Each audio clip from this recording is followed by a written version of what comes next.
j'étais en train de vous dire qu'effectivement, les monnaies locales permettaient de booster l'économie et je vais plutôt laisser la parole maintenant à nos intervenants et notamment, je vais laisser la parole à la Doum et donc à Angèle Transart. Bonsoir. Alors, à la Doum, on s'est rendu compte qu'effectivement, les monnaies locales pouvaient avoir un impact très fort sur l'économie et notamment sur la structuration de filières locales. Tout simplement, on a un exemple très concret. Ok. On a beaucoup de microbrasseries dans le réseau de la Doum et elles reçoivent énormément de Doum, hein, puisque tous les restaurants, les bars, les magasins bio leur font remonter des paiements. Et puis, on s'est rendu compte qu'elles reconvertissaient beaucoup de Doum en euros. Donc, on a été les voir et on leur a demandé qu'est-ce qu'il faudrait, qu'est-ce qui manque sur le territoire pour que vous puissiez utiliser vos Doum. Donc là, on a eu deux réponses. On a eu du malt. On achète notre malt en Alsace et une laverie de verre pour faire de la consigne, parce que pour le moment, on ne veut pas faire laver nos bouteilles pour les remettre en circulation. Donc, alors, pour la malt, ça tombait bien. On avait une petite malterie qui s'installait dans le département. Donc, on a été la voir. On l'a fait intégrer le réseau de la Doum et puis on l'a soutenu financièrement, parce qu'il faut bien se rendre compte que les monnaies locales, quand on convertit des euros en monnaie locale, les euros vont sur ce qu'on appelle un fonds de réserve ou fonds de garantie. Et donc, ce fonds de garantie peut servir à soutenir des projets locaux et responsables. Et donc, dédouble ainsi le pouvoir de la monnaie. Et donc, grâce à ce fonds de garantie, on a pu soutenir l'installation de cette malterie et lui permettre d'acquérir des machines suffisantes pour répondre à la demande.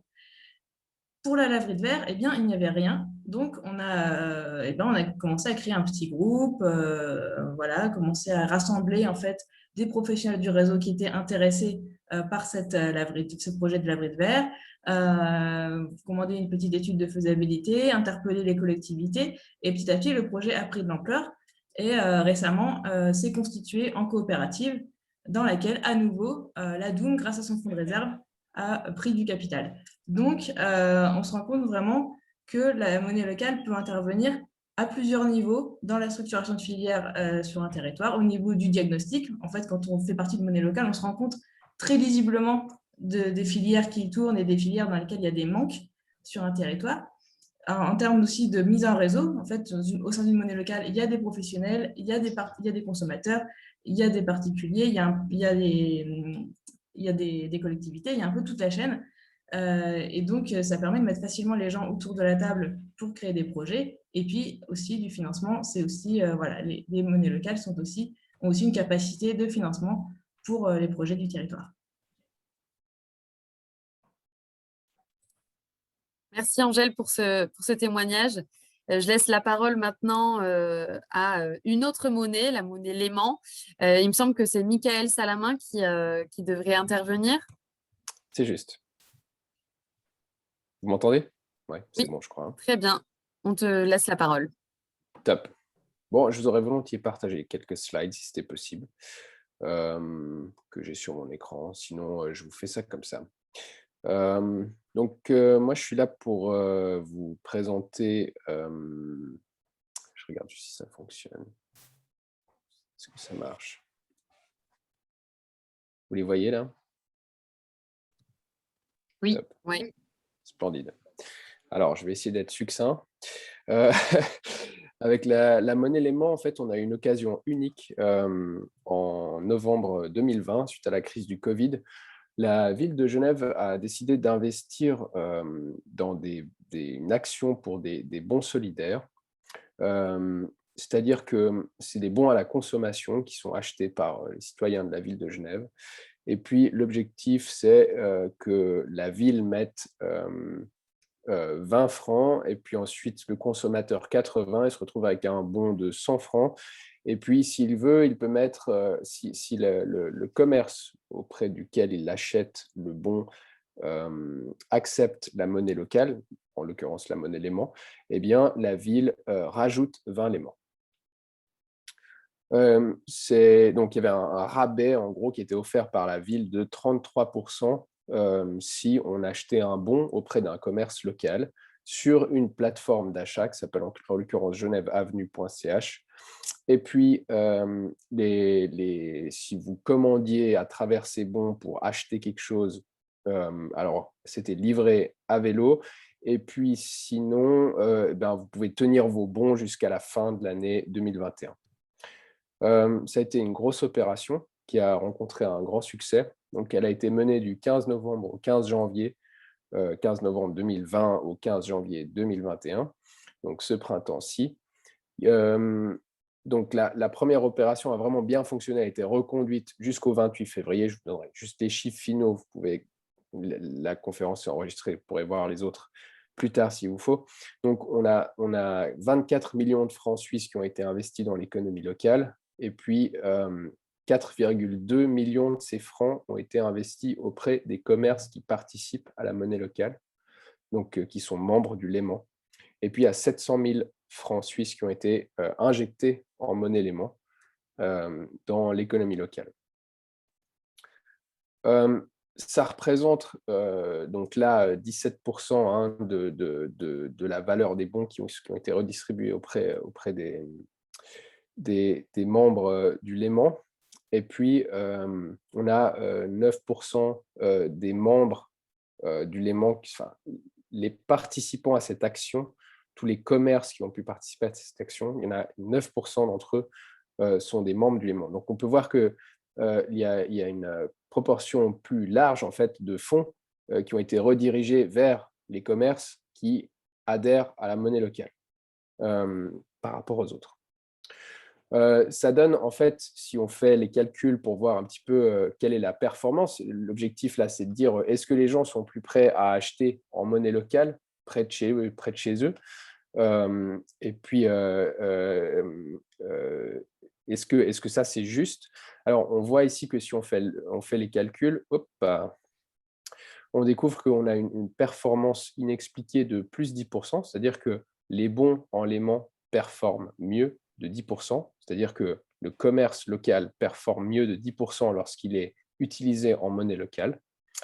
À ça, il faut rajouter que, bon, il y a un coût d'inscription du commerce local et des personnes à la monnaie Léman. Et puis, il y a aussi donc ça, ce coût-là fait que cette performance inexpliquée, elle est d'autant meilleure. Mais on peut aussi dire qu'elle est un peu pire parce qu'il y a beaucoup d'achats qui ont été faits à travers la mobilité douce, pour les e-bikes notamment, qui sont très tendance. Puis du coup, on a beaucoup d'acteurs de la mobilité douce qui font partie du réseau Léman. Et puis, ces achats ont été quand même conséquents.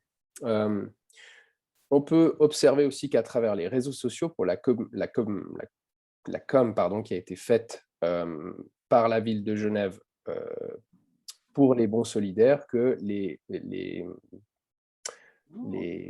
annonces Facebook subventionnées ont mieux performé lorsqu'elles étaient pour promouvoir la monnaie Léman que non.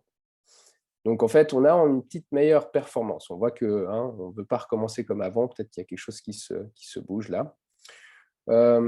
Donc, ça a été un franc succès, cette opération. Elle a dépassé les espérances les optimistes de la ville. Et puis, c'était un coup de pub énorme pour la monnaie Léman, mais aussi pour toutes les monnaies locales complémentaires dont on fait tous partie. Et puis, du coup, c'est quelque chose qui est voué à évoluer dans le temps. Hein. La ville dit même, les éléments vont continuer à circuler au-delà de cette mesure d'urgence et contribuer à un véritable outil de développement d'une économie locale et durable. On atteint bientôt le million d'éléments en circulation maintenant en ville de Genève. Et puis, tout ce système-là, il mérite d'être amélioré, mais il a été très efficace, surtout grâce à la crypto-monnaie et à la blockchain sur lesquelles la monnaie élément sont. Donc, la crise est loin d'être terminée, mais pour les monnaies locales, peut-être que ça fait que commencer. À voir si justement nos fameux partenaires vont décider de reconvertir leur monnaie locale en monnaie nationale ou bien pas. Pour l'instant, il s'avère qu'on n'a pas trop de demandes et puis qu'on est capable de reconstruire des chaînes de valeur aussi dans plusieurs endroits. En tout cas, on essaye. Tout ce système-là, comme je vous dis, il n'aurait pas été possible sans le principe CompChain, qui est justement d'avoir mis la monnaie locale, l'aimant, sur la blockchain. C'est une blockchain en Ethereum. Elle est éthique, sécurisée, elle ne pousse pas à la consommation, elle est en partie administrée par les monnaies éléments ou d'autres monnaies qui viendraient s'y greffer. Donc, ce n'est pas une crypto-monnaie sur la blockchain Ethereum. On a utilisé la technologie Ethereum qu'on a mis sur une autre blockchain. Bon, c'est un portefeuille qui s'appelle Billet2You. C'est une application que vous voyez ici qui permet d'avoir un système de monnaie convertible et mutuelle. Donc, convertible, je pense que la plupart d'entre vous comprenez bien ce que c'est. Mutuel, c'est-à-dire qu'on peut faire du crédit mutualisé. Donc là, la ville a beaucoup investi dans la monnaie locale à Genève. Et puis maintenant, c'est peut-être au réseau Léman d'investir dans lui-même à travers le crédit mutuel en empruntant à taux zéro pour une durée indéfinie. Voilà, Merci, si jamais Mickaël. vous voulez plus d'infos, il y en a sur le site et puis sur la petite vidéo de Zep. Voilà, je m'excuse, c'était un petit peu long. Voilà. Je vous rends l'écran. Oui, je me permettais de vous couper parce que c'est vrai qu'on a C'est un juste, programme assez chargé. Mais tout à merci fait. pour cette intervention qui montre bien la performance économique des monnaies locales. On va passer maintenant à la troisième thématique qui est la transition écologique. En fait, le rapport montre bien que 69% des utilisateurs des monnaies locales ont augmenté leur consommation de produits locaux et se rendent moins souvent dans les grandes surfaces. Donc, en fait, ils participent à cette transition écologique en consommant plus local, des produits de qualité, durables. Euh, et pour cela, j'invite du coup la monnaie Le Lien, et notamment Émilien Epal, du bassin stéphanois, qui va nous parler du pouvoir des monnaies locales sur la transition écologique.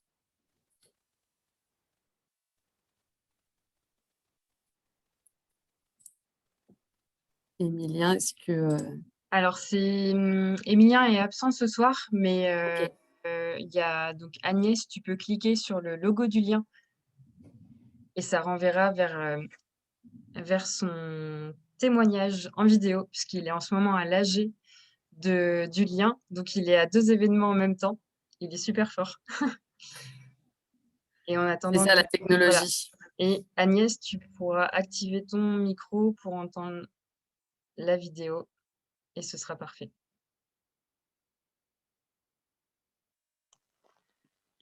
Alors, tu peux mettre plus fort, je pense.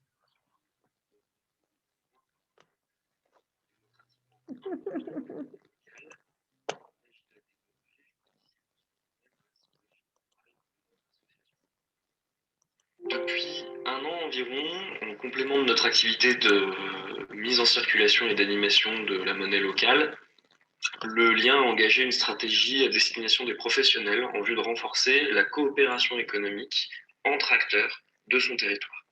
Donc notre territoire, il va de Dissingeau à Montbrison avec Saint-Étienne en cœur d'activité. Pour ça, on propose au lien 2 prestations en responsabilité sociétale des entreprises à destination des membres du réseau, mais également toute structure de notre territoire qui souhaiterait nous solliciter. Ces 2 prestations, elles correspondent à 2 postures qui sont légèrement différentes. La première, qu'on appelait Altica, c'est stricto sensus un diagnostic et un accompagnement en responsabilité sociétale des entreprises. On est dans une posture critique pour évaluer, suivant 14 critères, les points forts et les points faibles de la structure qu'on diagnostique face aux enjeux du développement durable. Parmi ces 14 critères, on a par exemple le bien-être des salariés, le tri des déchets, la consommation d'énergie, etc., etc. Ensuite, on propose d'accompagner la structure dans la mise en œuvre de pratiques responsables par rapport aux points qu'elle aurait identifiés et sur lesquels elle souhaite travailler. On travaille par exemple à l'heure actuelle avec une menuiserie qu'on aide à cibler, en fait, à accompagner pour prescrire moins de bois exotiques et plus d'essence de bois issue de la filière locale. La seconde prestation, qui est celle sur laquelle on oriente un peu plus notre activité à l'heure actuelle, parce qu'elle participe aussi au développement de la monnaie, on l'a appelée l'ancrage territorial. Là, on va être à l'inverse dans une posture d'écoute. C'est-à-dire qu'on ne va pas avoir de regard critique sur le fonctionnement de la structure qui nous sollicite. On va juste répondre aux besoins et aux enjeux qu'on aura identifiés. Un exemple vaut mieux qu'un long discours. On est sollicité par un de nos membres, qui est producteur de confiture en Haute-Loire. Il cherche un sucre plus responsable que celui qu'il utilise, issu de l'agriculture conventionnelle. En mobilisant le réseau du lien, on trouve une coopérative plus proche de chez lui, donc on a moins d'émissions de CO2 pour le transport, et on maintient de la richesse sur le territoire. Mais c'est pas tout, elle est plus proche, mais elle propose du sucre bio. Donc on soutient une agriculture plus respectueuse de l'environnement. Le sucre est bio, mais il est 3 fois moins cher que les prix du marché bio. Donc on rend possible le passage au bio pour ce producteur. Donc on participe à la fois à un développement économique et responsable de son activité. Donc voilà, ça c'est un des exemples de la puissance de ce que peuvent faire les monnaies locales, parce qu'elles se sont construites sur des milieux qui sont à la fois militants, engagés, fédérateurs aussi, et qu'on est vraiment sur des axes de coopération. Donc on connaît des acteurs du territoire qui ont envie de s'entraider, et on sait quel levier actionner pour accélérer cette transition. Et le plus, c'est que nous, derrière, on s'appuie sur un outil qui est la monnaie, qui permet de garantir la pérennité de ces échanges vertueux entre acteurs d'un même territoire. Voilà. Je pourrais malheureusement pas répondre à vos questions vu que je ne suis pas présent, mais si vous souhaitez avoir des informations, vous pouvez toujours nous contacter au lien ou contacter les organisateurs de l'événement. Voilà. Merci beaucoup.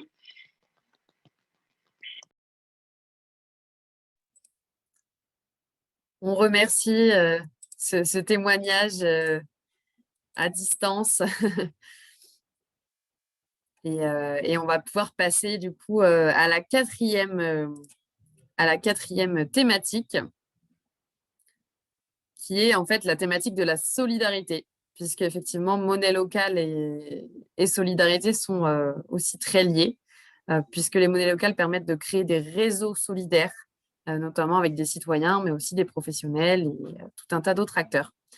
45% des professionnels estiment avoir renforcé leur lien avec les acteurs locaux en travaillant avec des monnaies locales, avec une monnaie locale. Et puis un tiers déclarent avoir développé des nouvelles formes de coopération depuis leur entrée dans une monnaie locale. À ce sujet, je vais laisser la parole à notre prochain intervenant, donc Olivier Truche, qui représente la monnaie locale de Grenoble, le Cairn. Olivier, Bonjour. tu as la parole. Bonjour. Donc, je vais vous donner deux exemples d'articulation innovante sur les questions de solidarité avec les monnaies locales.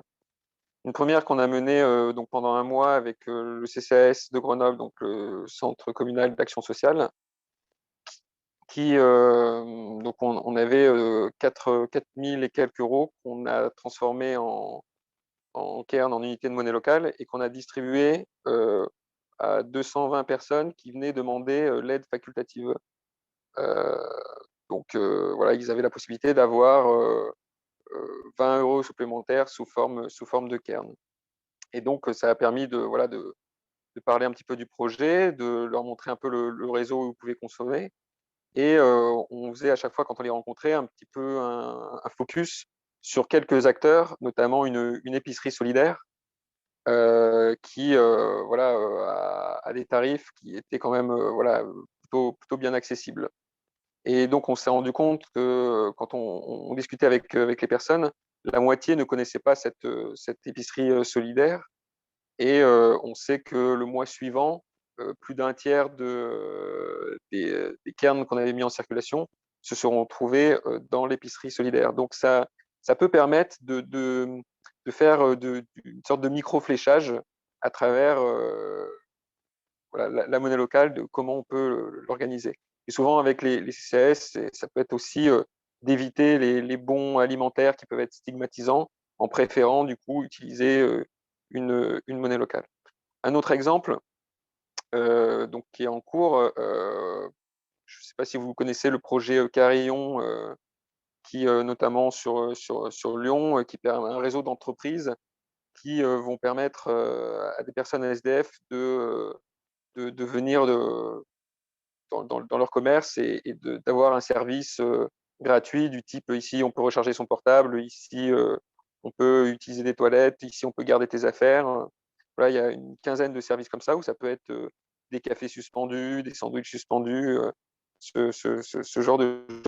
Et donc du coup, la monnaie locale Cairn a pris la franchise du Carillon, et donc on est en train de développer dans le réseau cette coopération de commerces solidaires qui vont aider les personnes SDF. Donc voilà 2 actions intéressantes et qui permettent petit à petit aussi de varier, de mixer les publics.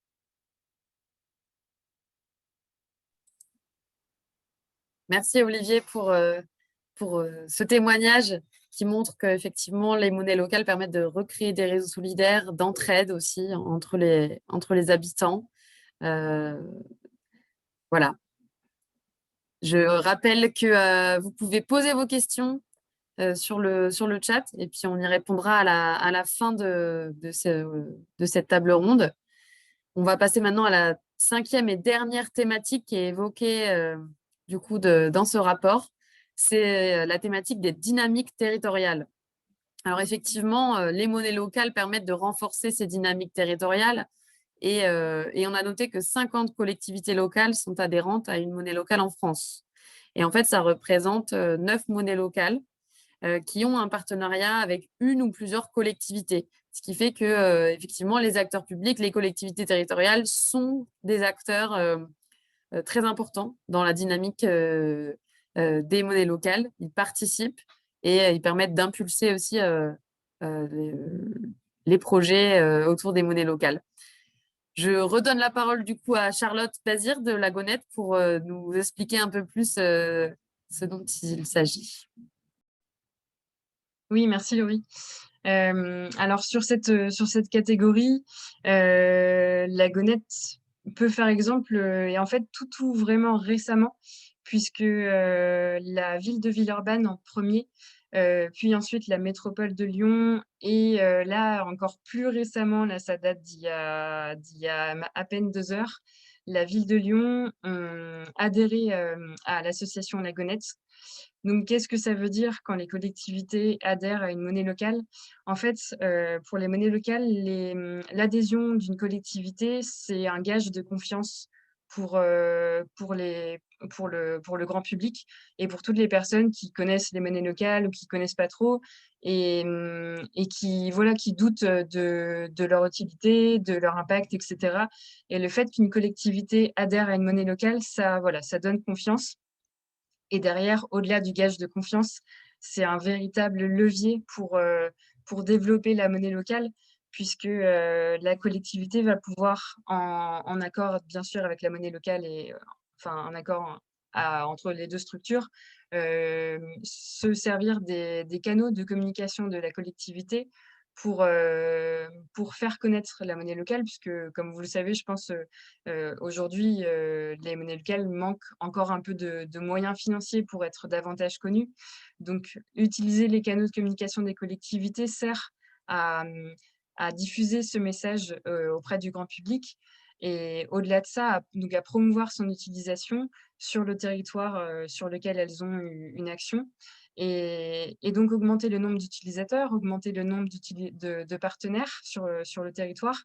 Et ensuite, au-delà encore de ça, et c'est le cas pour certains partenariats, pouvoir utiliser la monnaie locale dans des services publics locaux. Donc c'est le cas par exemple dans certaines villes. À Nantes, on peut payer des tickets de transport en Monéco. Dans le Pays Basque, on peut payer son abonnement ou son entrée à l'école de musique. Il y a différents exemples comme ça qui existent. Et du coup, à La Gonette, c'est ce qu'on essaye de mettre en place. Donc là, comme c'est tout récent, ce à quoi les collectivités se sont déjà engagées, pour la ville de Villeurbanne, par exemple, ça va être de promouvoir l'utilisation de La Gonette donc, sur le territoire de Villeurbanne via ses canaux de communication. La métropole de Lyon, elle, s'est engagée sur le fait de permettre aux élus volontaires de recevoir une partie de leurs indemnités en Gonette. Ça, c'est aussi un moyen de développement de la monnaie locale. Et puis la ville de Lyon, donc comme ça date d'il y a 2 heures, c'est tout récent. On a des infos fraîches qui vont sortir bientôt, mais voilà, c'est des exemples de partenariats concrets qui sont indispensables pour le développement pérenne des monnaies locales. Merci Charlotte pour ce témoignage final. Donc, comme vous pouvez le voir, effectivement, les monnaies locales participent à renforcer les dynamiques territoriales, alors à renforcer la transition écologique, le pouvoir citoyen, également l'économie locale. Et puis j'ai oublié la dernière thématique, mais c'était plutôt renforcer la solidarité et les réseaux d'entraide aussi au niveau local. Du coup, on va passer à la deuxième partie de cette table ronde. Et j'invite notre dernier intervenant, Jean-Vincent Géano, qui est coprésident du mouvement Sol, à prendre la parole sur cette partie et à présenter notamment le plaidoyer du mouvement Sol dans le cadre des prochaines élections régionales et départementales. Oui, bonjour à tous. Bonjour en particulier aux élus, futurs élus présents ce soir et que l'on souhaite interpeller et que l'on souhaitait mettre en lumière, y compris le travail de 18 mois du réseau Sol, du mouvement Sol à travers l'ensemble des monnaies de France, et les illustrer à partir des exemples de Rhône-Alpin et Auvergne-Rhône-Alpin pour montrer en quoi nos monnaies étaient des monnaies d'intérêt général. Alors, les régions ont une forte influence. Elles sont également, comment dirais-je, acteurs au niveau de l'économie. Elles sont même, c'est même un de leurs des prépondérances de la collectivité locale qui est la région. Et de ce point de vue-là, on a plusieurs choses à proposer aux futurs élus de cette région Auvergne-Rhône-Alpes. D'abord, on souhaite 3 mesures qui soient mises en avant. D'abord, mobiliser les canaux de communication institutionnels de la région, ça reste important, puisque c'est également un gage de confiance pour montrer en quoi ces monnaies locales sont effectivement des monnaies d'intérêt général et pas uniquement un gadget, que ça a de l'influence, y compris, on vous a montré sur l'ensemble des thèmes qui ont été développés ce soir. C'est également créer des appels à projets régionaux pour favoriser le développement de ce monnaie locale complémentaire. Et en particulier, la Gonette se souvient de son émergence en 2014 lorsqu'elle avait été soutenue par la région Rhône-Alpes à l'époque, comme d'autres monnaies ont pu être soutenues à l'époque et émerger sur le territoire rhône-alpin, Auvergne-Rhône-Alpin, dès 2014-2015. Donc, il faut continuer ces appels à projets de telle façon à non seulement développer les monnaies qui existent déjà, les aider à franchir des seuils, à changer d'échelle, mais également ouvrir des nouvelles monnaies, pourquoi pas sur des territoires ruraux en particulier, sur des territoires qui sont… et puis aider, y compris les monnaies, peut-être à se coordonner entre elles, comme on le fait à travers le mouvement Sol. Aujourd'hui, on a la chance sur le territoire Auvergne-Rhône-Alpin que l'ensemble des monnaies, de Clermont-Ferrand à Annecy, en passant par Chambéry, Grenoble, etc., soient fédérées à travers le mouvement Sol. C'est une chance importante de pouvoir les développer de ce point de vue-là. Également, la troisième mesure qu'on propose aux élus et sur laquelle on les appellerait à se prononcer, c'est de soutenir la création d'un fonds de dotation à l'échelle régionale qui nous permet à la fois de collecter des fonds privés en plus des fonds institutionnels apportés par la région Auvergne-Rhône-Alpes. Ces fonds seraient destinés un petit peu comme à l'exemple qui est utilisé en ce moment sur Genève pour doper le pouvoir d'achat des utilisateurs de la monnaie locale, mais également pour être ciblés selon les territoires sur certains publics fragilisés à travers la crise que l'on connaît et à travers les difficultés que rencontrent en particulier les jeunes étudiants, par exemple. Là-dessus, on a des actions qui sont envisagées avec la ville de Lyon en particulier, mais c'est des genres d'exemples qui pourraient très bien se développer à l'échelle régionale si on avait un fonds de dotation qui venait de doper ces fonds des monnaies locales. Ces fonds de monnaie locale sont importants, y compris, vous avez vu que ça n'a peut-être pas mis en évidence, ça n'a peut-être pas été mis en évidence ce soir, mais que ces fonds, ils sont y compris utilisés par les banques éthiques avec lesquelles on travaille, la Crédit Coop et la Nef, pour alimenter et développer le secteur de l'économie sociale et solidaire, les secteurs responsables sur le territoire. Et c'est apporter des plus à ces fonds de dotation, c'est aussi permettre de développer cette économie sociale et solidaire sur l'ensemble du territoire alpin. Donc, vous êtes interpellés, chers candidats, candidates à ces élections régionales, sur ces mesures, et nous souhaitons que vous interveniez, y compris sur les témoignages que vous avez pu recevoir ce soir sur les exemples divers et variés que vous avez pu, qui ont illustré un petit peu nos monnaies comme monnaie d'intérêt général. Merci. Merci Jean-Vincent. La parole est maintenant du coup aux candidats et aux candidates qui sont présents et présentes parmi nous. Donc, je vous invite à prendre la parole. Là, il nous reste quelques instants. On peut se laisser une vingtaine de minutes pour échanger ensemble et que vous puissiez rebondir sur ce qui vous a été présenté. Je vois qu'il y avait Gabriel Amar qui avait la main levée. Je vous laisse la parole. Oui, bonsoir. Vous m'entendez bien? Oui, très bien. D'accord, merci. Merci pour cette invitation. Bon, nous avons eu l'immense plaisir d'accueillir messieurs Joanneau et Ledoyen il y a quelques semaines dans le cadre d'une audition, puisque nous avons engagé un travail participatif d'écriture du programme de la liste Ensemble pour notre région, conduite par Cécile Kuckerman.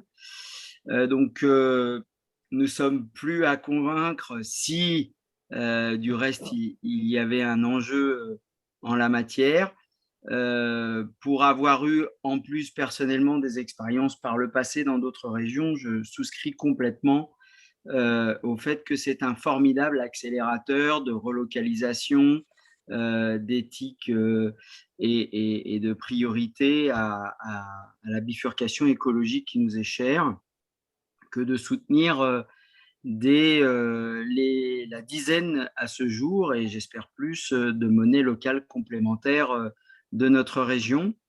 Nous sommes sur le point d'intégrer d'ailleurs à notre programme participatif des propositions concrètes qui vont dans le sens des 3 items présentés par Jean-Vincent Joanneau à l'instant, d'autant que ce que vous venez de nous dire à propos de l'expérience de Genève nous conforte dans le fait que l'implication de la collectivité, au-delà de donner une surface, une lisibilité, une légitimité aux monnaies locales, peut participer de la redistribution des richesses du territoire.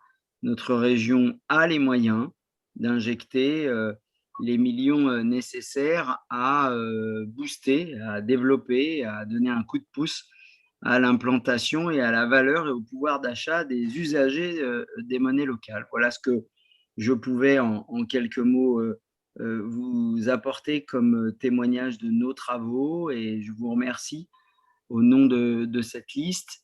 Nous savons aussi qu'il y a d'autres listes avec lesquelles nous aurons plaisir à, je l'espère, défendre ces mêmes orientations à la région après le 27 juin, et avec lesquelles j'espère que nous pourrons former une majorité qui permette de concrétiser ce type d'action indispensable au lien, à la démocratie et à l'éthique et à la priorité écologique qui est la nôtre.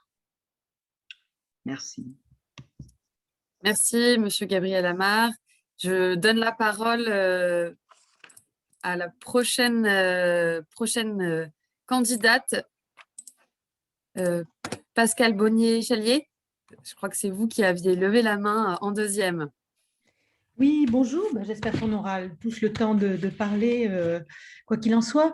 Donc moi, je suis tête de liste de la métropole de Lyon pour la liste écologiste conduite par Fabienne Grébert. Et il y a une autre tête de liste qui montre tout l'intérêt qu'on porte à cette question-là, qui est Grégoire Verrières, qui est tête de liste du Puy-de-Dôme et qui connaît bien ces sujets aussi.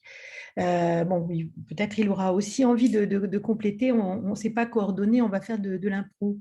Ça me paraît, moi, vraiment très, très important que vous ayez fait ce rapport sur l'impact, qui est à la fois de l'impact social, économique, territorial, parce qu'effectivement, il faut construire des arguments pour que ces monnaies locales se développent de manière beaucoup plus importante, qu'elles ne restent pas voilà, dans l'ombre ou des expérimentations, hein, mais bien qu'elles soient à des échelles qui se développent.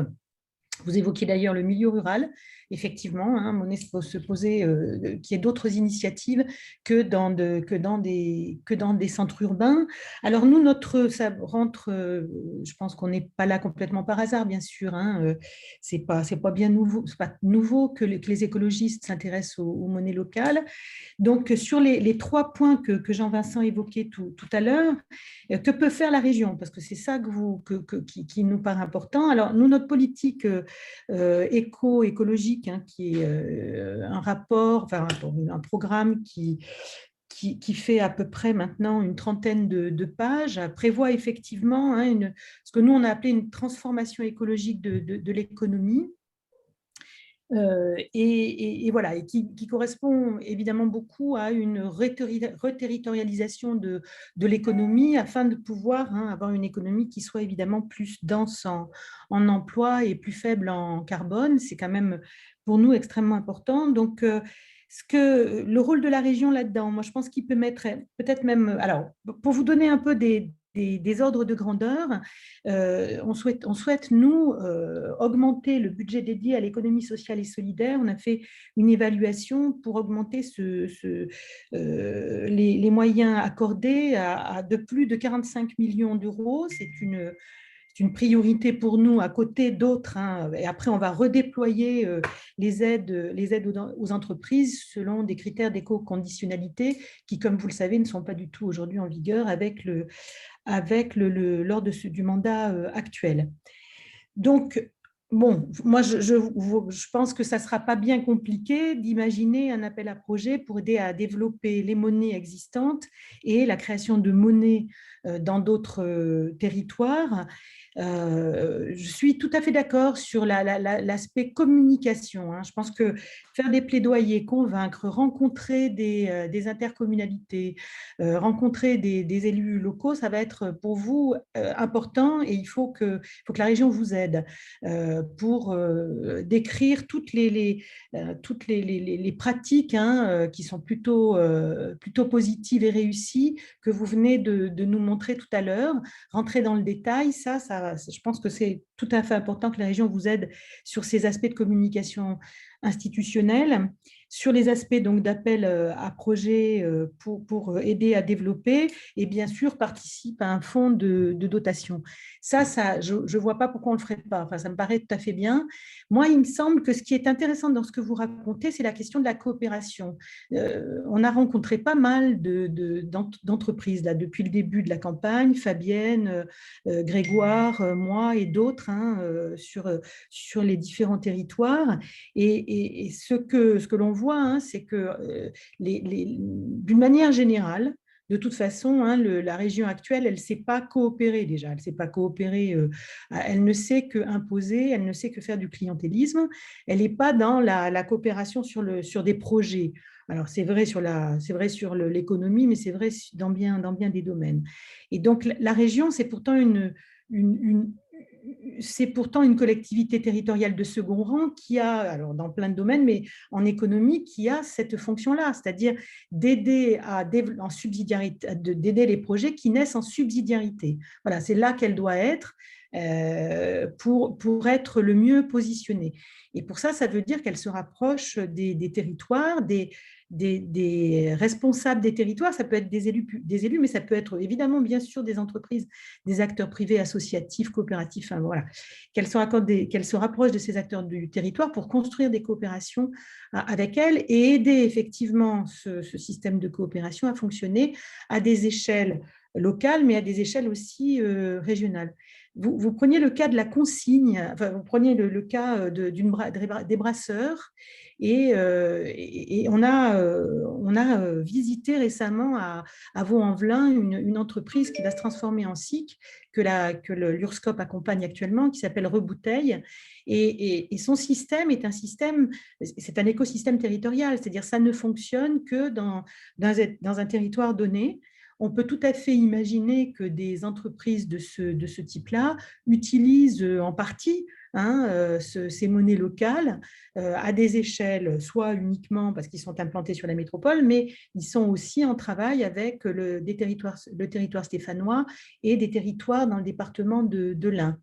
Donc, moi, je vois bien ce que ça peut donner pour réinjecter effectivement la richesse et la valeur dans l'économie locale, ce qui est véritablement, effectivement, notre préoccupation, qu'on intervienne sur ces façons de faire que vous avez développées et qui demandent qu'à se démultiplier, ou qu'on intervienne par ailleurs en soutien à des entreprises plus classiques, des industries, des services, mais avec des critères, des critères de conditionnalité qui jusque-là n'ont pas été le fait, c'est le moins qu'on puisse dire, de la région actuelle. Voilà, je suis longue, excusez-moi. Merci Pascal Bonil-Charlier, c'était très intéressant comme intervention, mais je vais laisser quand même la parole aux autres candidats et candidates, puisque tout le monde a le droit aussi à son temps de parole, évidemment. Donc, je laisse la parole à Claude Dufour, qui a aussi levé la main en troisième, et puis après, je laisserai la parole à Daniel Attias et à Cédric Fouillant. Je vous ai bien noté. Je vous demanderai de limiter votre temps de parole à 3-4 minutes si c'est possible, pour qu'on puisse passer autant de questions-réponses ensuite. Merci. Merci, merci de nous recevoir, merci de me donner la parole. Donc moi, je suis Claude Dufour, je suis candidat aux élections départementales sur Annecy Canton 2, également candidat aux élections régionales avec la liste Union Essentielle. Alors moi, ce que je voulais dire, c'est que je vais réagir. Moi, je suis pas un élu. Je suis pas un élu. Je suis un candidat citoyen aujourd'hui. Les monnaies locales, c'est un sujet qui me parle depuis très longtemps, que j'ai eu l'occasion de mettre sur la table à l'occasion des municipales à Annecy. Moi, je regrette beaucoup justement que les pouvoirs publics et que les élus ne s'intéressent à ces sujets qu'en période d'élection. C'est un peu dommage. Voilà. Donc message passé. Si vous voulez faire quelque chose, messieurs les élus, pour les monnaies locales et mesdames les élus, commencez à adhérer à la monnaie locale à côté de chez vous. Vous verrez que c'est déjà le premier pas. Ensuite, effectivement, je pense que il y a urgence, et c'est une chance de disposer de monnaie locale sur notre territoire, en l'occurrence 11 sur la région Rhône-Alpes. Moi, je salue l'action de Genève. D'ailleurs, j'ai eu l'occasion de faire une émission avec la monnaie gentiane et les étudiants de l'école d'Annecy, où on a présenté ce dispositif. Voilà, donc sur le volet social, je pense que c'est effectivement de la solidarité, c'est quelque chose qui est tout à fait accessible. Bravo aussi au travail réalisé par la Gonette et avec la ville de Villeurbanne. Je pense qu'une partie de la rémunération des élus en monnaie locale, c'est montrer effectivement un sens et développer la conscience. Donc je pense que ça, c'est très très bien. Donc félicitations pour ces villes qui s'engagent. Je citerai la métropole de Lyon, évidemment, on va les citer, la ville de Lyon également. Donc ça, bravo. Donc voilà, moi je vais faire court. Je suis un fervent convaincu et je pousse et j'enrage de voir qu'on ne se saisit pas de ce genre de dispositif sur nos territoires. Donc le message est passé. Je pense qu'il y a plusieurs dimensions sur lesquelles on peut agir. Forcément le volet économique, et on voit que c'est assez facile pour développer et investir dans les monnaies locales. Le volet social et solidaire, effectivement, on a vu des exemples avec les CCAS et ainsi de suite. C'est très facile de commencer à injecter de la monnaie locale en complément sur ces dispositifs-là et faire développer et découvrir des réseaux de solidarité.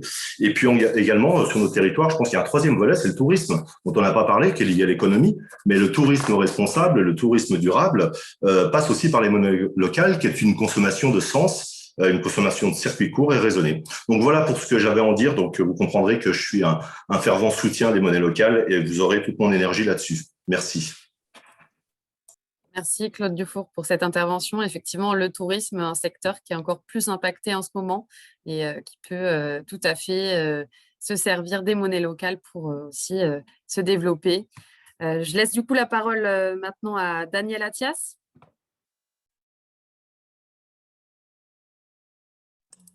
Vous avez un micro coupé, c'est bon. C'est bon. Bien, bonsoir à tous.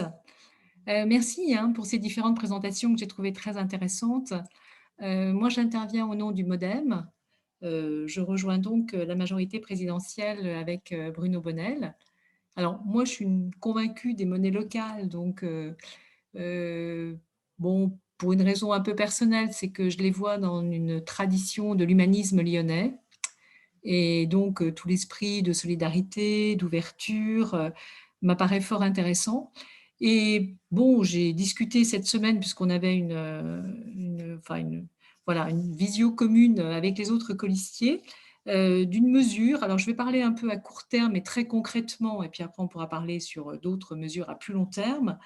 Il se trouve que dans le programme de Bruno Bonnell, dans les 30 premiers jours pour agir vite et fort, il y a une mesure qui m'apparaît intéressante. C'est le chèque relance de 50 € qui serait distribué à tout foyer rhône-alpin. Alors, c'est intéressant cette mesure. Bon, alors l'objectif est très précis quand même pour qu'on consomme. C'est à consommer évidemment sur notre territoire régional avec 3 objets possibles de consommation qui seraient donc les loisirs, la culture et la restauration. Alors, j'ai souhaité, puisque j'en ai parlé cette semaine dans notre assemblée, que cette distribution de monnaie, ce chèque relance, se fasse en monnaie locale. Il y a eu une adhésion immédiate des Annecyens, du Chablais, de la Drôme, etc. Donc là, il y avait un accord de Lyon, évidemment, sans problème, la métropole. Donc, bon, moi, je trouve ça intéressant. Alors, étant entendu que ce chèque dont on parle de relance, je crois que derrière, il y a quand même un travail pédagogique à faire de connaissance des monnaies locales, c'est-à-dire expliquer aux gens qu'est-ce que vous allez faire avec ça, trouver assez rapidement des lieux d'accueil sans difficulté. Alors évidemment, quand on parle des loisirs, on parle des parcs, on parle des lieux où on peut emmener nos enfants, on peut parler évidemment de la culture avec les musées et autre chose. La restauration, ça peut être que favorable pour eux. Alors, je pense que c'est un budget qui n'est pas négligeable, parce que ça peut représenter des sommes conséquentes sur une région dont on sait qu'on est quand même 8 millions de personnes. Alors, ce n'est pas distribué aux 8, mais au foyer rhône-alpin, on est d'accord, un foyer oralpin, excusez-moi, je dis rhône-alpin, c'est Auvergne-Rhône-Alpes, bien sûr. Mais je crois que ça peut être intéressant de voir très concrètement ensuite les modalités de diffusion et d'avoir cet accès à la connaissance. Alors pourquoi ce sera au choix, évidemment, euro ou monnaie locale? C'est parce que bon, il y a un travail à faire pour chacun qui permettrait de rendre accessible, évidemment, la diffusion de ces monnaies. Alors ça m'apparaît un premier temps très concret, facile. En plus, c'est la première mesure de Bruno Bonnell, donc ça m'apparaît intéressant que ce soit très rapidement mise en action. Maintenant, sur les autres propositions que vous faites, en disant au candidat, qu'est-ce que vous proposez sur les appels régionaux, etc. Moi, je trouve ça intéressant. Moi, je suis économiste de formation, c'est quelque chose qui m'intéresse. J'étais prof de finance, donc tout ce qui est monnaie locale est quelque chose que je trouve tout à fait pertinent. Maintenant, moi, je crois beaucoup à l'accès à la connaissance, à l'explication, etc., qui fait que, quand on voit autour de soi, beaucoup de gens n'ont pas forcément la bonne connaissance de cette chose-là. Il y a des questions éthiques qu'il faut mettre en avant. Moi, je crois que la charte éthique, elle est hyper importante et ça m'apparaît bien, qu'elle soit bien expliquée, bien valorisée. Et puis après, de faire des choix. Bon, moi, je pense à la restauration parce qu'on peut avoir des gens tout à fait prêts aujourd'hui à nous suivre, les loisirs, tout ce qui peut être aussi, activité d'hébergement ou autre, pourquoi pas, en gonette ou en d'autres monnaies, parce qu'il y a d'autres monnaies tout autour que j'ai découvert d'ailleurs assez récemment. Donc, soutien, oui, il n'y a pas de souci. Un soutien non seulement très concret dans les 30 premiers jours de la mise en place des élections et la réalisation un peu concrète de la région. Et puis ensuite, sur le fond, alors je crois que vous avez raison de parler de discours institutionnel, parce que ça, c'est important, parce que c'est un super relais. Et aujourd'hui, on a besoin de ce relais médiatique aussi pour faire entendre des choses et expliquer de quoi on parle, pour qu'il n'y ait pas de concurrence entre des monnaies et que les gens comprennent effectivement l'acte de consommation aujourd'hui, c'est un acte citoyen et c'est un acte qui a du sens. Donc, comment on le remet dans un sens qui soit un sens social et solidaire. Voilà. Merci, Madame Daniela Attias. On va passer maintenant à la dernière intervention. Cédric Fouillant, je vous laisse la parole pour finir ce tour de table des candidats et candidates au régional. Oui, bonsoir à tous et à toutes. Donc Cédric Fouillant, moi je suis candidat sur la liste l'alternative en Auvergne-Rhône-Alpes avec Najat Vallaud-Belkacem. Je vais commencer par dire un grand bravo pour l'étude, quand même, pour le travail qui a été réalisé par vous là-dessus. Bon, vous le faites en auto-évaluation, mais c'est essentiel, et notamment par rapport à l'effort de plaidoyer que vous menez derrière. Ce que je trouve particulièrement intéressant, c'est la façon dont vous identifiez, dont vous montrez les différentes créations de valeur qui sont alors permises, facilitées par les monnaies locales complémentaires, et création de valeur véritablement au sens large, qu'on puisse bien prendre en compte ce côté économique, ce côté environnemental, le côté social, et cette idée que sur des initiatives où vous avez été beaucoup porté par le bénévolat, vous avez pris votre bâton de berger pour créer ces structures-là, que voilà, cet apport-là a créé de la valeur bien au-delà de vous-même ou de votre cercle immédiat. Et c'est quelque chose qui est vraiment, vraiment intéressant. Les exemples qui sont donnés, il y a beaucoup de corrélations. On sent que les particuliers, les professionnels qui s'engagent dans les monnaies locales complémentaires sont porteurs de valeurs très, très cohérentes avec les vôtres. On sent cette communauté qui s'incarne ou qui prend forme, ou qui prend de différentes formes via les monnaies locales, qui est là aussi un des signes très forts, et qui, du coup, pour moi, en tant que militant politique, apporte un signal essentiel, c'est cette idée que vous vous rassemblez autour d'objectifs. Vous allez bien au-delà d'un intérêt particulier, vous allez même, je pense, au-delà d'un intérêt collectif. Vous l'avez dit à plusieurs reprises, dans l'intérêt général. À mon avis, vous êtes dans votre proposition d'intérêt général, et l'écho que ça peut avoir par rapport à l'engagement que j'ai et que mes colistiers avons, c'est qu'on se retrouve sur des choses qui sont très, très cohérentes en termes de la volonté de réussir la transition écologique, le fait de pouvoir le faire dans le maintien d'une véritable justice sociale. Et également, on voit les points communs. Alors, bien sûr, il faudrait rentrer dans le détail, chaque monnaie ayant sa charte et ses particularités, mais le message général me paraît, enfin, la convergence me paraît évidente. Et elle a d'ailleurs été, elle n'est pas propre à la liste que je soutiens, puisqu'elle a été soulignée par les autres candidats et candidates qui sont intervenus ce soir. Je ne veux pas être trop long. J'ai bien pris en compte les éléments de plaidoyer qui ont été présentés ce soir, et je m'en ferai bien entendu le messager à la liste. Moi, j'étais venu avec un message de la liste et avec des propositions et des positions de l'alternative en Auvergne-Rhône-Alpes.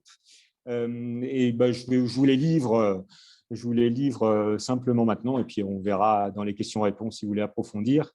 Donc, la liste souhaite soutenir le développement des monnaies locales, et on le voit à travers trois avenues, enfin trois axes, trois actions.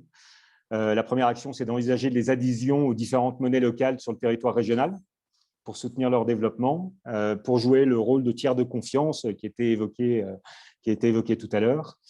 Le deuxième axe, c'est d'envisager dans le budget régional des dépenses qui peuvent être faites par une ou plusieurs monnaies locales. Et le troisième point, qui reprend le premier point d'ailleurs de vos propositions, de votre plaidoyer, c'est le soutien au développement de la communication autour des monnaies locales. Voilà, je conclus ici ma petite intervention. Je reste à votre disposition pour des questions éventuelles. Merci, Monsieur Cédric Fouillant. Je vous propose maintenant de passer au temps de questions-réponses, parce que j'ai vu aussi tout au long de cette table ronde qu'il y avait beaucoup d'interactions aussi sur le chat. Merci à tous les intervenants, à toutes les personnes qui ont pris la parole, qui ont pu rendre cette table ronde aussi dynamique et riche en échanges et en apports sur les monnaies locales. Vous pouvez retrouver plus d'infos effectivement sur le site web de la monnaie locale de votre territoire ou sur le site directement du mouvement Sol. Je vais maintenant passer du coup aux questions pour les candidats. Alors, pour l'instant, on a une question qui s'adresse peut-être à tous les candidats et puis celui ou celle qui veut répondre prend la parole. Donc, il y a une personne dans le chat qui a mis en avant le fait que les budgets qui étaient pour les monnaies locales, c'était super, mais comment on fait après avec les dettes qui sont créées? Comment on va montrer en fait l'impact social des monnaies locales sur le public directement touché par ces monnaies locales et comment on va aller aussi convaincre des personnes qui ne sont pas convaincues, voilà, d'autres personnes, comment on va les sensibiliser, toucher de nouveaux publics. Est-ce que l'un ou l'une d'entre vous veut prendre la parole?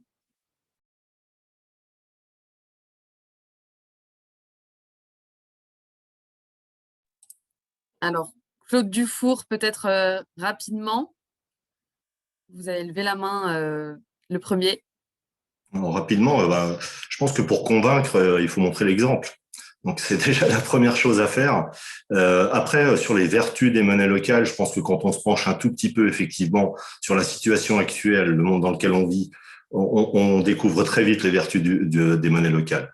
Donc, c'est quelque chose d'évidence. Alors, c'est vrai qu'elles sont freinées aujourd'hui, les monnaies locales, pour la plupart, hein, justement par le manque de moyens et leur capacité à développer. Il y avait des questions qui étaient posées sur le tout numérique, les monnaies physiques, et ainsi de suite. Ainsi, l'agentiade, elle bénéficie pas, en tout cas pour les particuliers et les usagers, elle bénéficie pas d'une monnaie électronique. Elle bénéficie d'une monnaie papier aujourd'hui. Donc, c'est un peu la limite aussi dans ce type d'exercice, dans cette économie moderne, de pouvoir la digitaliser. On voit que sur l'aimant, effectivement, il y a peut-être des choses plus numériques sur ces monnaies-là. Donc, voilà, je pense que ça passe par l'exemplarité. Après, les vertus, on les découvre assez facilement en étant un usager des monnaies locales. Merci pour cette réponse.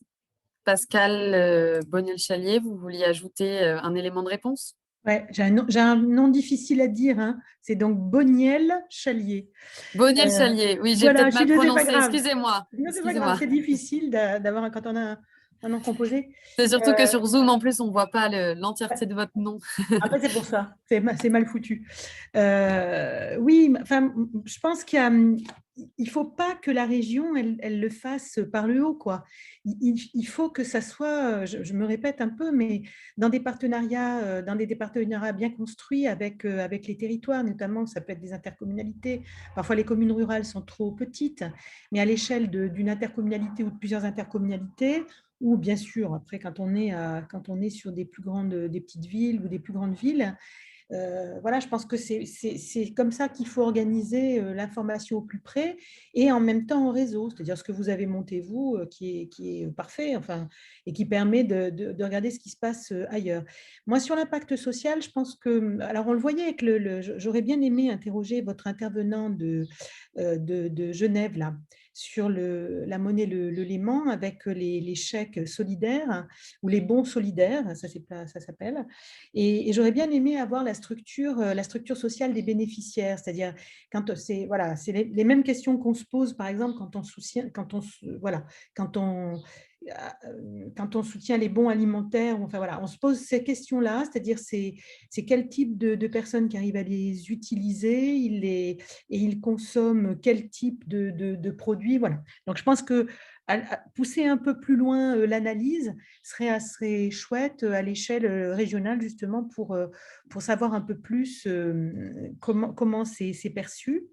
Et puis sur les analyses qualitatives aussi, hein, c'est-à-dire est-ce que au départ, quand la monnaie est lancée, on a des gens qui s'impliquent, mais qui ne sont pas très, très formés sur les questions de finance et d'économie telles que vous l'avez dites. Et après, quelle est leur connaissance des questions de finance et d'économie, et pas seulement au niveau local, mais sur les systèmes de finance un peu au niveau national et bien sûr international. Voilà. Donc, moi, je voulais dire ça sur la question un peu sociale. Il faut pousser un peu plus loin les analyses qualitatives, et certaines universités, en relation avec la CRES, pourraient très, très bien vous aider à faire ça, les mouvements sol, et ça serait chouette de le faire.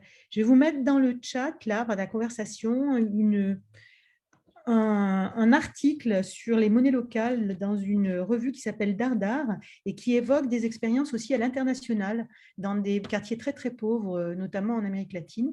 Je pense que ces expériences aussi à l'international peuvent être assez intéressantes pour voir, voilà, pour avoir d'autres prismes que le seul prisme de la région.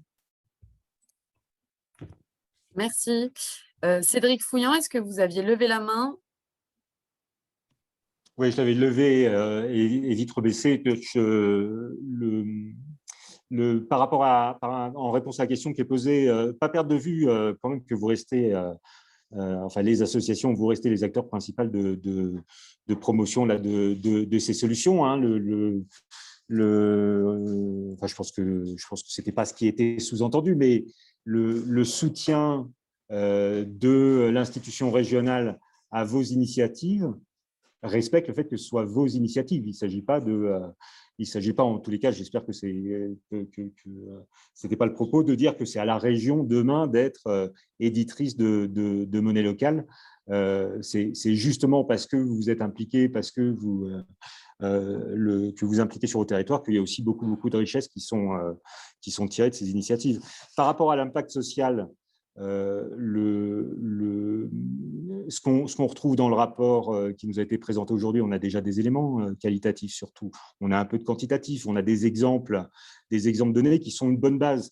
Je crois comprendre que vous êtes, pour un certain nombre d'entre vous, à une étape de développement un peu critique entre le passage au digital ou de manière plus concrète le développement de vos utilisateurs, de votre base d'utilisateurs.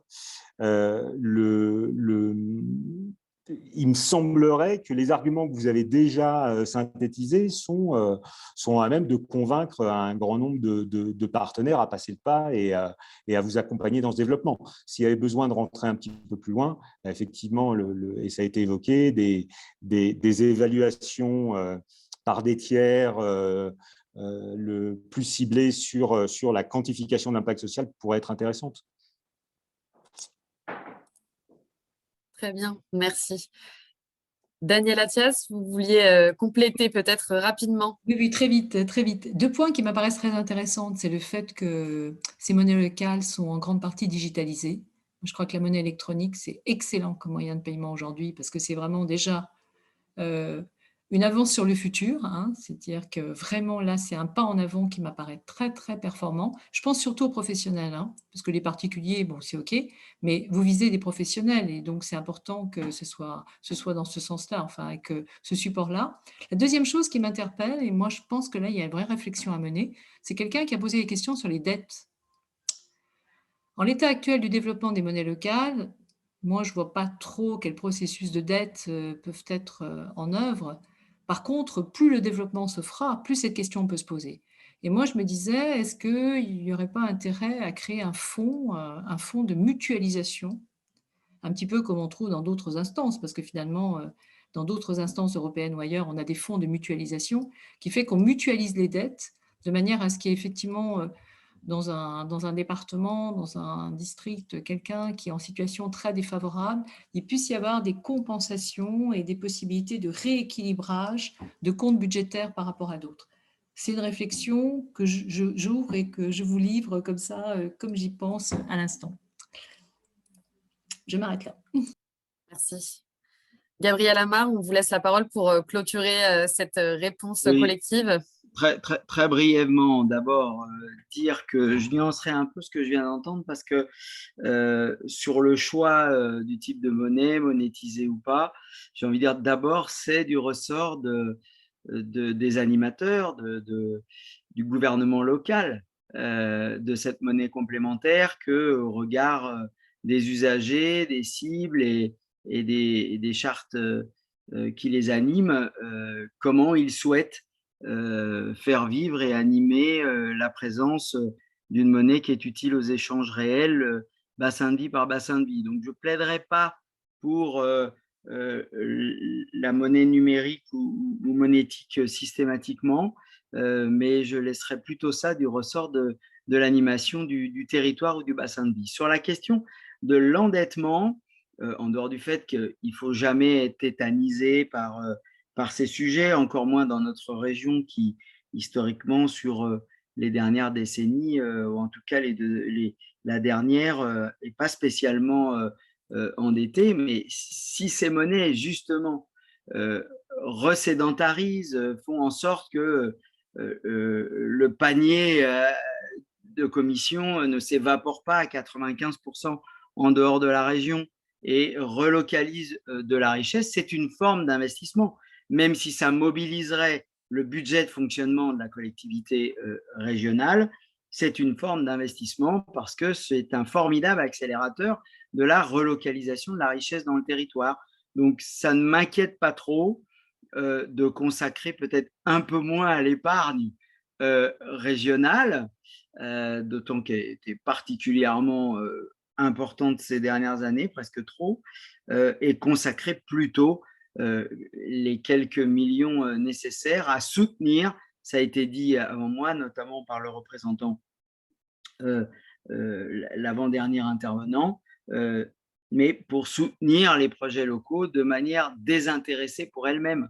La région ne doit aborder ça avec l'intérêt du développement économique et de la relocalisation, de l'éthique sociale et de la question écologique, mais rien de plus, au service des animateurs et animatrices qui animent les monnaies bassin de vie par bassin de vie, peut-être avec ce souci du développement économique, des savoir-faire, de la production artisanale et autres d'un territoire de la région.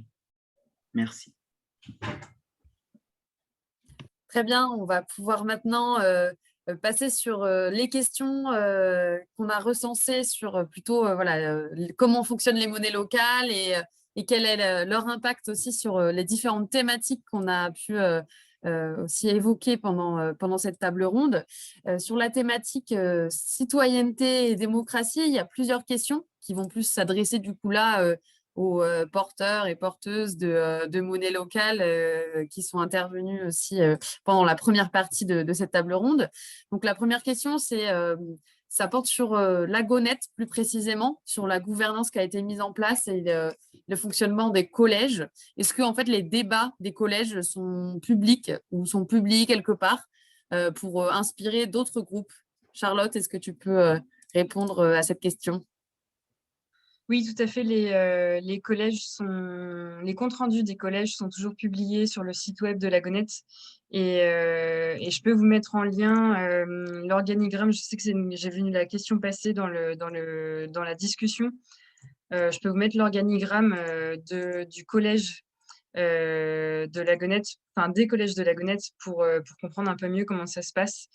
Et en fait, ce qui se passe aussi, c'est que toutes les réunions de l'Agonet sont ouvertes à tous les adhérents. Donc, même si on n'est pas bénévole, actif, etc., mais qu'on veut voir comment ça se passe, toutes les réunions sont ouvertes dans la mesure de l'espace disponible, évidemment.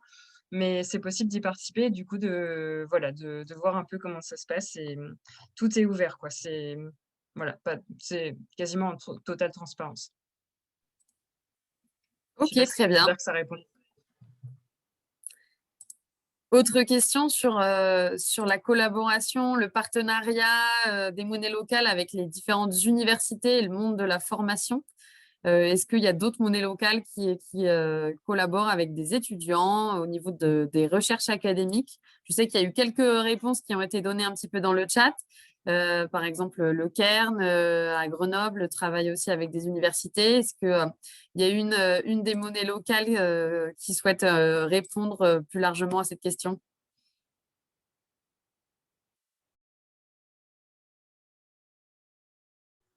Je peux peut-être, oui, nous, ça fait partie des priorités sur ce rôle d'éducation populaire que peut avoir la monnaie locale. Et il y a énormément de curiosité chez les étudiants. On a dû, là, en 3 ans, travailler avec 6 universités différentes sur des sujets différents, des universités autour de carrière sociale, des universités. Là, on a fait cette année un travail avec des licences 3 de sociologie qui nous ont permis à travers un questionnaire, faire remonter un peu des données sociologiques, les retravailler et travailler sur des pistes de solutions sur certains freins qu'on peut rencontrer. Donc, ça fait partie des priorités avec les écoles, les lycées. En première, la monnaie est présente dans les programmes et souvent, voilà, quand on essaie de rentrer un peu en contact, c'est vraiment très intéressant. C'est un très bon support, c'est un très bon prétexte à travailler ça. Encore une fois, on est des analphabètes de l'économie, on baigne dedans, on ne sait pas comment ça fonctionne. Donc, il y a vraiment une curiosité dès qu'on commence à toucher un peu à ça, quoi. Tout à fait. Et je vois qu'il y a une question complémentaire dans le chat qui arrive et quelqu'un qui se demande voilà, quel est le niveau aussi de coopération, de collaboration entre le mouvement Sol et les universitaires au niveau national et puis même au niveau européen. Est-ce que peut-être l'un ou l'une d'entre vous veut répondre? Oui, on peut donner quelques informations quand même, enfin, au niveau de la Gonette et du mouvement Sol en particulier. On a pas mal d'échanges avec l'Université Lyon 2 et sa chaire des droits de l'homme ESS, avec les universitaires qui participent comme personnes qualifiées à notre conseil des collèges en particulier, que ce soit d'ailleurs au mouvement Sol et à la Gonette, dont Marie Farr, que vous connaissez peut-être certains d'entre vous à Lyon, et puis également on a aussi des échanges assez réguliers avec des économistes comme Jean-Michel Servet, qui nous accompagne depuis déjà de nombreuses années dans un certain nombre d'initiatives, qui était venu faire une conférence à Lyon avec nous au démarrage de la monnaie en 2015, et qui est également une lumière, entre guillemets, importante pour le développement des monnaies, et qui est quelqu'un de bien repéré, en tous les cas, parmi les chercheurs et les professeurs qui interviennent sur les questions de la finance.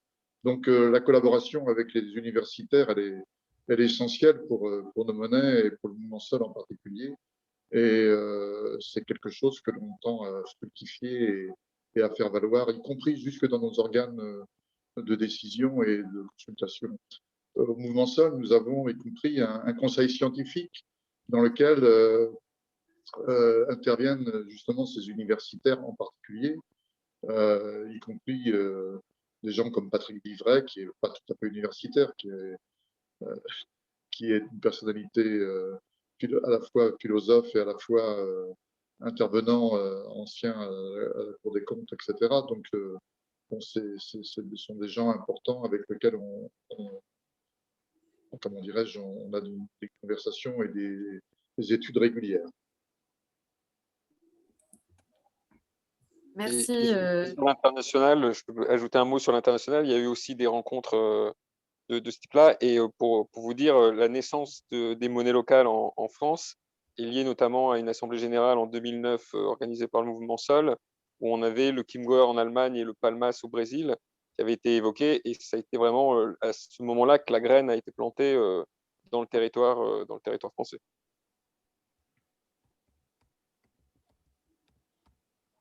Ok, eh bien, j'espère que toutes ces réponses vous permettront d'y voir plus clair, effectivement, entre la collaboration au niveau national, voire au niveau européen et international, entre les différentes monnaies locales qui s'expérimentent sur les territoires. Merci Jean-Vincent Giano et Olivier Truche pour avoir répondu à ces questions. On passe maintenant à des questions plutôt sur la thématique économie. Et là, je vais demander du coup à notre intervenant Michael Salamin de répondre à cette question qui concerne la monnaie Léman sur cette opération qui a été menée en début d'année et qui semble avoir eu beaucoup de succès à Genève. Qu'en est-il en fait de la zone transfrontalière? Alors, la zone transfrontalière, c'est une situation délicate qui s'est pas améliorée avec le taux de change entre le franc suisse et l'euro. Donc, c'est un problème qu'on est en train d'essayer de résoudre en conservant une monnaie locale avec deux valeurs comptables. Il va falloir voir comment ça s'articule dans le temps. C'est la première expérience au monde qui est faite comme ça. Et puis, il va falloir voir ce que ça donne. Pour l'instant, la Suisse a évidemment pas investi dans le local français, si je peux dire ça comme ça. C'était assez clair, en tout cas, au moment où ces bons solidaires ont été faits, que le transfrontalier ne serait pas pris en compte pour cette action-là. Ça, je pense que ça répond à la question. Ouais. D'accord. Oui, je pense que ça répond en partie à la question, effectivement. Merci. On n'a pas toutes les réponses encore. Il nous faut du temps et d'expérimentation.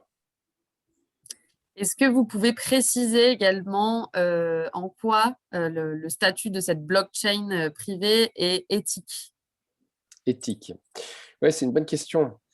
Et puis, c'est une question qui peut prendre beaucoup de temps à répondre. Alors, je vais essayer d'être rapide. Disons,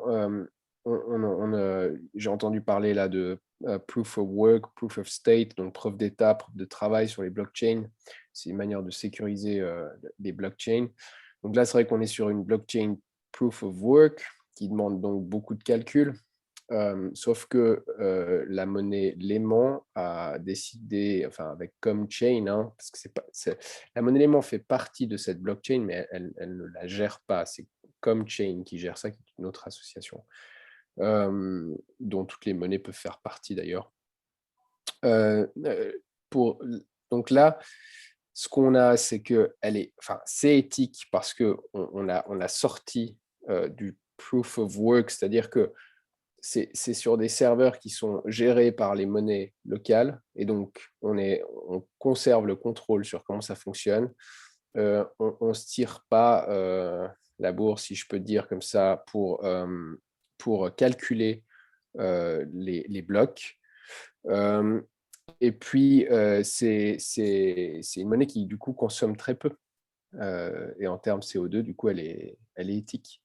Ce que je veux dire par là, c'est qu'on a peut-être la mauvaise conversation en s'attardant trop sur l'état de la blockchain. C'est une technologie qui avance à grande vitesse. Je pense que quand on l'a mis en place, on n'avait pas la preuve d'état qui existait déjà. Et puis aujourd'hui, c'est une discussion qui est en train d'être entamée à la monnaie Lehman pour voir si avec ComChain, on peut éventuellement voir comment on pourrait faire autrement pour que ce soit encore plus éthique qu'aujourd'hui. Voilà. Merci. Je vois qu'il y a plusieurs questions qui arrivent sur le chat en même temps. Du coup, est-ce que vous connaissez les profils sociologiques des bénéficiaires de ces bons solidaires? Oui, ça, je crois que c'était la question de Pascal Boniel-Chalier. Voilà, c'est ça. Alors, non, pas encore. On est en train de faire des études là-dessus, mais c'est quelque chose de nouveau. Il faut qu'on aille voir quelles sont les personnes qui ont ouvert des comptes, et puis c'est pas sûr qu'on ait ce type d'informations. Donc, c'est aussi une question qui nous intéresse. Et puis, pour l'instant, on n'a pas ce genre de données. Mais avec le temps, c'est fort probable qu'on les ait. Donc, si vous êtes intéressé par la suite, il faut que vous contactiez la monnaie Lehman et puis voir si on peut vous fournir ces infos dans un futur plus ou moins proche. Pour l'instant, j'ai pas de. On est dans une association bénévole, donc ça prend du temps. C'est ça, ça explique du coup Constance aussi dans le chat qui dit que voilà, c'est une opération qui va faire l'objet d'un bilan, mais il y a des analyses assez longues aussi à mener et ça prend du temps effectivement, et ça prend du temps des deux côtés de la frontière en tout cas. Ouais, puis on n'a que 2 bras. Très bien, merci pour avoir répondu à toutes ces questions. Je pense qu'on va pouvoir un peu élargir maintenant et passer aux questions un peu plus générales aussi sur le fonctionnement des monnaies locales. J'ai noté une question sur les fonctions des monnaies locales qui sont souvent abordées tardivement dans les programmes académiques. Est-ce que certaines monnaies locales entretiennent des relations avec la Banque de France dans le cadre de la stratégie nationale d'éducation économique, financière et budgétaire et du CFI? Donc, une question assez précise. Voilà. Qui veut prendre la parole, qui veut répondre sur ce point?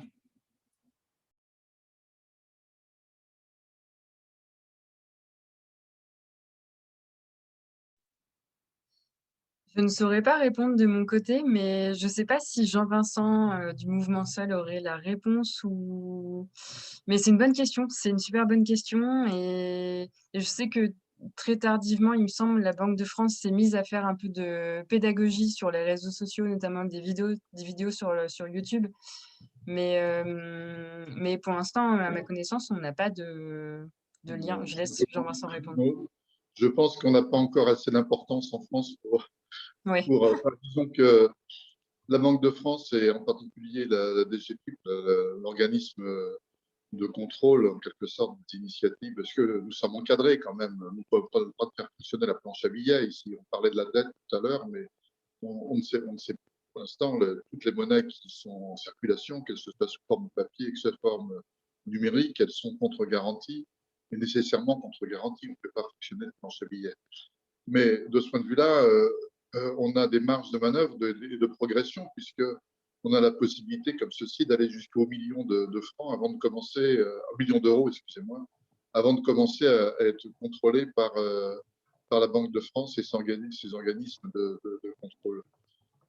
Néanmoins, pour l'instant, il n'y a guère que la monnaie du Pays Basque qui dépasse ce seuil et qui commence à, comment dirais-je, où on commence à intéresser fortement la Banque de France en particulier. Mais bon, j'ai l'impression que tant qu'on est malheureusement encore un peu marginal dans l'économie, on n'est pas considéré vraiment comme des acteurs importants. Et c'est pour ça aussi que notre plaidoyer vise à faire en sorte que nous soyons de moins en moins marginal pour les années qui viennent. Jean-Vincent, c'est Jacques. Donc à Dijon, c'est la directrice de la Banque de France qui avait demandé à nous rencontrer. Ah bon? Madame Langereau. J'avais tenu informer Charles Lesage sur le sujet. Alors, j'oserais dire que la directrice de la Banque de France à Dijon n'est absolument pas opposée aux monnaies locales, puisqu'elle avait été missionnée pour faire comment on appelle ça, un mémoire là-dessus. Donc, voilà. Et puis, elle nous avait proposé, alors c'est à nous de la relancer, de nous former sur l'analyse des comptes d'exploitation des artisans ou des commerçants pour pouvoir leur prêter de l'argent comme vous faites à la Doum ou à la Gonette sur les fonds de garantie. Il n'y avait pas d'opposition de sa part.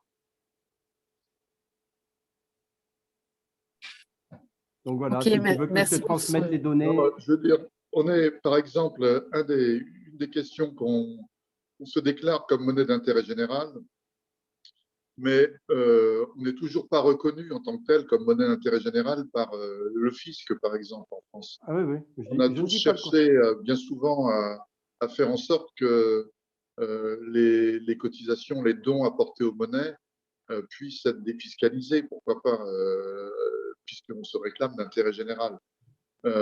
Manifestement, on n'a jamais réussi à franchir le pas, y compris on nous a opposé à ceci, on était à cette question que dans la mesure où on travaillait dans un réseau limité, et en plus qui est contraint par la loi, puisqu'il faut être adhérent aux monnaies, que l'on soit particulier ou qu'on le soit professionnel, on travaille forcément dans un réseau limité d'accepteurs. Donc, comme on travaille dans un réseau limité, on considère que notre impact général est comment dirais-je, est relatif. Nous visons à montrer, y compris à travers ce travail de 18 mois sur l'impact des monnaies locales, que on a un impact bien au-delà des utilisateurs de la monnaie. On a un impact, y compris non seulement pour la transition écologique, mais on a un impact, y compris sur l'éducation populaire important. Et c'est ce qu'on essaye de mettre en évidence et de mettre en relief dans toutes nos actions, y compris pour faire en sorte que nos monnaies soient soutenues comme d'intérêt général. Je te transmettrai les coordonnées de cette dame, Jean. Je te transmettrai les coordonnées de Madame Langereau de la Banque de France de Dijon. Tu pourras prendre contact avec elle. Si tu l'as posté auprès de Charles Lesage, oui. On aura ses coordonnées, bien sûr. Voilà. Merci pour ces éléments de réponse. Je vais clôturer ce tour de table avec une dernière question, parce que je vois que l'heure tourne aussi et on avait prévu de finir cet événement aux alentours de 20h45, mais il me semblait qu'il y avait une dernière question qui pouvait être intéressante aussi pour prendre du recul et pour bien identifier ce qu'étaient les monnaies locales.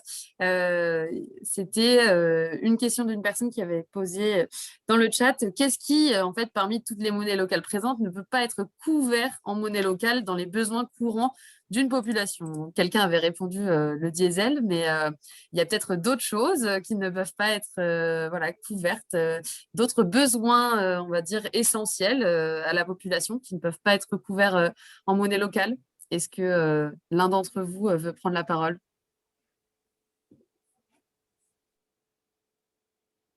Allez, notre humoriste national, Stéphane. Il y a Gilles Dutissou qui dit une commande Amazon. Oui, je ne sais pas si on m'entend. Oui. Ah, l'humoriste national, je vous remercie. Non, il y a effectivement tout ce qui est fortement taxé par l'État, de toute façon. Parce que l'État ne conçoit pas de percevoir ses taxes dans une monnaie qui n'est pas universelle. Or, les monnaies locales sont un terrain d'expérimentation pour l'État, car ce ne sont pas des monnaies universelles. Voilà. Donc, en fait, tout ce qui est fortement taxé aura toujours un souci pour être payé en monnaie locale. Bah, Je sors. les recettes, merci. Mais les recettes de l'État, oui, tout ce qu'on va payer à l'État, aux impôts, par Je ne exemple. parlais pas de recettes, je parlais de taxes sur, par exemple, la TVA sera très difficile à payer en monnaie locale, puisque la TVA doit être payée en monnaie universelle. Ouais. Après, comptablement et fiscalement, les professionnels qui utilisent une monnaie locale, ils déclarent tout en euros dans leur compta. Tout à fait. Vu que c'est Donc, de toute façon, ils les payeront en euros. Oui. Ce qui reste notre problème un peu nous tous, quoi. Enfin, mais si on s'en tient déjà à ce que nous faisons, c'est déjà énorme, énorme. Pouvoir éditer de la monnaie, la faire circuler, créer des filières, des réseaux, c'est déjà énorme. Oui, et puis Donc, ça représente beaucoup de secteurs d'activité. Les paiements en monnaie locale, par exemple, la Gonette, ça représente 16 secteurs d'activité, le réseau. Mais ça va surtout aussi être lié à la charte de valeur de la monnaie locale. Puisque, par exemple, il y a des monnaies locales qui vont refuser. Je vois l'exemple du tabac que donne Stéphane dans la discussion. Il y a peut-être, je sais pas, hein, je dis un exemple comme ça, je sais pas s'il existe, mais il y a peut-être des monnaies locales qui refusent le fait de pouvoir payer des cigarettes en monnaie locale parce que ça correspond pas à leur valeur. Ça peut être un exemple. Du coup, la réponse que je donnerais à ça, c'est le fait que c'est lié à la charte de valeur de la monnaie locale. Quand je parle du tabac et du diesel, je pense aussi aux jeux de la Française des Jeux.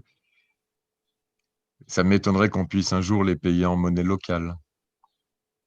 Car comme c'est indiqué dedans, c'est local. Voilà, je sors. On peut évoquer aussi les produits de spéculation, les produits dérivés. On ne peut pas utiliser la monnaie locale pour acheter ce type d'achat. Chaque projet de monnaie locale, finalement, va de toute façon définir son périmètre en fonction des valeurs et de ce qu'il accepte. J'ai envie de Et puis plaisanter. l'essentiel. J'ai envie de plaisanter sur cette, comment dirais-je, limitation des monnaies locales, parce que en fait, les monnaies locales visent à embrasser largement le besoin des citoyens. Et j'ai envie de dire qu'il n'y a qu'une seule chose qu'on ne pourra jamais payer avec une monnaie locale, c'est de façon générale, d'ailleurs, avec une monnaie, c'est l'amour. Et pourtant, le lien social, c'est fait partie prenante absolument des monnaies locales, et c'est aussi ce pourquoi on se bat tous les jours autour de nous. Voilà. Tout à fait, c'est une belle note de fin qui clôture cette table ronde voilà, en disant que les monnaies locales aussi, elles sont là avant tout pour retisser des liens, pour être acteurs de la solidarité, pour voilà, renforcer les coopérations entre les acteurs, renforcer aussi la consommation au niveau local. Et donc, j'en profite du coup pour vous remercier à toutes et à tous d'avoir participé à cette table ronde. Je remercie tous les intervenants. Là, vous avez la liste, la carte des monnaies locales qui sont en circulation et en projet sur la région Auvergne-Rhône-Alpes. Vous voyez qu'il y a une bonne partie de la région qui est quand même couverte par ces monnaies locales. Donc, je vous encourage à vous rapprocher de la monnaie locale de votre territoire si ça vous intéresse plus. Merci vraiment au mouvement Sol et puis aux différentes monnaies locales qui sont intervenues aujourd'hui. Je ne vais peut-être pas reciter toutes les personnes qui sont intervenues, mais merci également du coup aux différents candidats et candidates au régional qui ont pu répondre à certaines de nos questions. Voilà, on vous remet les visages et les noms des différents intervenants. Pour ma part, voilà, j'étais ravie d'animer cette table ronde et de passer ce moment avec vous. Si vous êtes aussi intéressé par des questions d'économie sociale et solidaire, je suis aussi tout à votre disposition. Merci, bonne soirée à tous et à toutes. Et merci à toi, Laurie, d'être intervenue ce soir. C'était essentiel pour nous d'avoir la Cresse à nos côtés pour cette soirée. Et c'est essentiel que tu sois effectivement animé avec brio, n'est-ce pas? Avec grand plaisir. Merci, Laurie. Merci. Bonne soirée. Merci, bonne soirée. À bientôt. Merci beaucoup. Au revoir.